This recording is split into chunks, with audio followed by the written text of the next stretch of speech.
석가모니의 화신, 신통력이 뛰어나고 효성지극했던 고승, 유불선 하빌의 경지에 이르렀던 한국 불교 사상 가장 독특한 인물 중에 한 사람, 불교 종장 진묵대사의 생애. 진묵은 한국의 역대 고승들 중에서 가장 신비로운 인물로 알려져 있다. 숱한 기행이적과 불가사의한 신통력을 보였으며 석가불의 화신으로까지 일컬어지고 유불선 하빌의 경지에 이르렀던 한국 불교 사상 가장 독특한 인물 중에 한 사람이다. 정경의 김봉곡에게 처참히 죽은 후 원을 품고 동양의 도통심을 거느리고 서양에 가서 문화개발에 역사하였으나 해원시대를 맞이하여 불교 종장이 된 것으로 기록되어 있는 진묵대사에 대해서 알아본다. 진묵은 조선조 명종 17년 전북 김제면 망경면 불거촌 화포리에서 태어나 인조 계윤년에 전주 봉서사에서 입적했다. 법휘는 1옥, 진묵은 자호이다. 모치는 조이시이다. 진묵은 7살에 전주 봉서사로 출가하였다. 이때부터 슬기롭고 영명한 재질이 드러나 스승의 가르침을 받지 않고도 현모한 이치를 정확히 밝혔다고 한다. 이미 머리를 깎고 삼위승이 되었을 때 주지는 그의 나이가 어리고 행이 깨끗하다 하여 신중단에 향 피우는 소임을 맡겼다. 그런데 그 일을 맡아본 지 얼마 안 되어 금강밀적신장이 주지승의 꿈에 나타나 우리들 제처는 모두 부처님을 호위하는 신이거늘 어찌 감히 부처님의 예를 받겠는가. 급히 향 받드는 소임을 바꾸어서 우리들로 하여금 아침과 저녁을 편히 지내게 하여다오라고 하였다. 금강밀적신장의 현몽으로 대사의 나이 7세 때 부처님으로 알려지게 되었다. 그때부터 모두들 대사를 대하는 태도가 달라지고 사람들이 그를 존경하기 시작했다. 그는 만년에 항상 봉서사에 머물렀다고 전한다. 그가 어느 날 모욕하고 옷을 갈아입고는 지팡이를 끌면서 개울을 따라 거닐다가 물가에 서서 물속에 비친 자신의 그림자를 가리키며 시자에게 말하기를 저것이 바로 석가모니 불의 그림자이니라고 하니 시자가 대답하기를 이것은 바로 화상의 그림자입니다 라고 말했다. 대사는 너는 다만 화상의 가짜 그림자만 알았지 석가모니의 참모습은 알지 못하는구나 라고 말했다. 이런 일화를 통해 그는 사람들로부터 석가불의 화신이라고 회자되어 왔다. 진묵은 술을 무척 좋아했던 것으로 전한다. 술이라면 무엇이든지 가리지 않을 뿐만 아니라 동이째 마셔버렸다고 한다. 그러나 그는 술이라면 먹지 않고 반드시 곡차라고 해야만 마셨다. 그가 남긴 개송은 아직까지도 전해지고 있는데 그것은 다음과 같다. 하늘을 이불로 땅을 자리로 삼고 산을 베개 삼고 달을 촛불 삼아 구름을 병품 삼고 바다를 잔으로 삼아 크게 취하여 거연히 일어나 춤을 추니 도리어 긴 소매가 곤륜산에 걸릴까 하노라.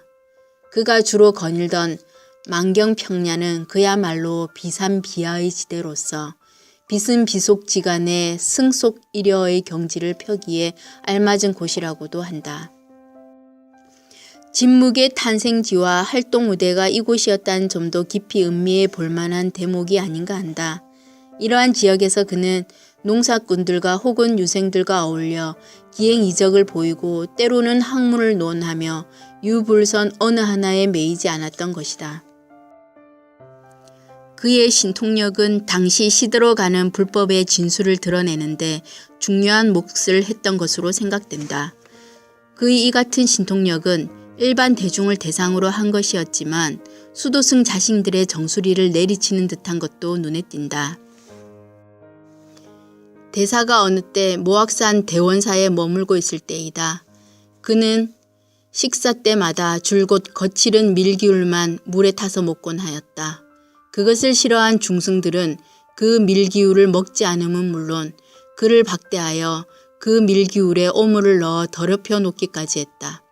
몇 년 지난 후 대사는 여러 성녀들에게 이르기를 너희들의 절은 앞으로 7대에 걸쳐 애군을 만날 것이다 라고 했는데 과연 그러했다고 전해지고 있다. 진묵은 그의 모친에 대한 효성이 지극하였다고 한다. 이는 속세의 인연을 끊는 것을 전통으로 하던 당시 불가의 생리를 돌아본다면 매우 독특한 태도였다고 볼 수 있다. 그는 출가인으로서 어머니를 절 가까운 곳에 잘 받들어 모셨다. 어느 여름날 어머니가 모기 때문에 괴로워하자 그가 신령에게 고하여 모기떼를 다 쫓아버렸다. 그 후로부터 지금까지 그 마을에는 모기떼의 괴로움이 없어졌다고 한다. 그의 모친이 돌아가시자 그가 다음과 같은 제문을 지어 올렸다고 한다.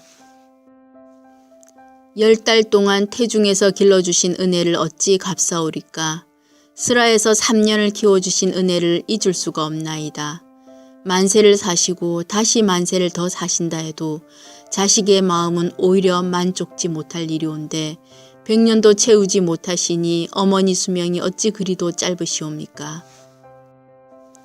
표주박 한 개로 노상에서 걸식하며 사는 이 중은 이미 그러하거니와 비녀를 꽂고 규중에 처하여 아직 시집가지 못한 누이 동생이 어찌 슬프지 않겠습니까.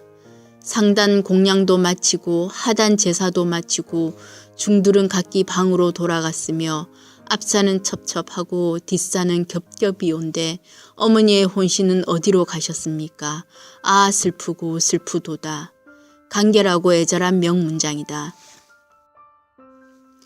또 그는 풍수지리에도 밝아 모친을 위해 자손이 없어도 1000년 동안 제사를 받고 벌초해줄 땅 천년 향화 지지를 보아놓고 있었다. 김제 만경에 있는 명당 자리였다. 사람들이 혹 질병이 나면 그 묘에 가서 향불을 올리며 벌초하고 성묘하면 그 병이 곧 낫기 때문에 먼 곳이나 근처의 주민들이 너나 없이 지금도 앞다투어 향화나 음식을 올리고 이 묘를 보살핀다고 한다. 그래서 자손이 있는 묘보다 더 깨끗하게 가꾸어지고 향연이 끊이지 않는다고 한다. 진묵을 이야기할 때 빼놓을 수 없는 인물은 김봉곡이다. 봉곡은 그의 호이며 이름은 동준이다. 그는 사계 김장생의 문화생이었다. 봉곡과 진묵은 매우 긴밀한 왕래가 있었던 사이였다. 봉곡은 시기심이 강하였다. 진묵은 하루 봉곡으로부터 성리대전을 빌려가면서도 봉곡이 반드시 후회하여 곧 사람을 시켜 찾아가리라 생각하고 걸으면서 한 권씩 읽고는 길가에 버리니 사원동 입구에서 모두 버리게 되었다. 봉곡은 과연 그 책자를 빌려주고 진묵이 불법을 통달한 자이고 만일 유도까지 통달하면 상대할 수 없게 될 것이고 또 불법을 크게 행할 것을 시기하여 그 책을 도로 찾아오라고 급히 사람을 보냈다. 그 하인이 길가에 이따금 버려진 책 한 권씩을 주워 가다가 사원동 입구에서 마지막 권을 주워 돌아갔다. 그 후에 진묵이 봉곡을 찾아가니 봉곡이 빌린 책을 도로 달라고 하였다. 그 말을 듣고 진묵은 그 글이 쓸모가 없어 길가에 다 버렸다고 대꾸하니 봉곡이 노발대발하였다. 진묵이 내가 외울 터이니 기록하라고 말하고 잇따라 한 편을 모두 읽었다. 그것이 한자도 틀리지 않으니 봉곡은 더욱더 시기하였다.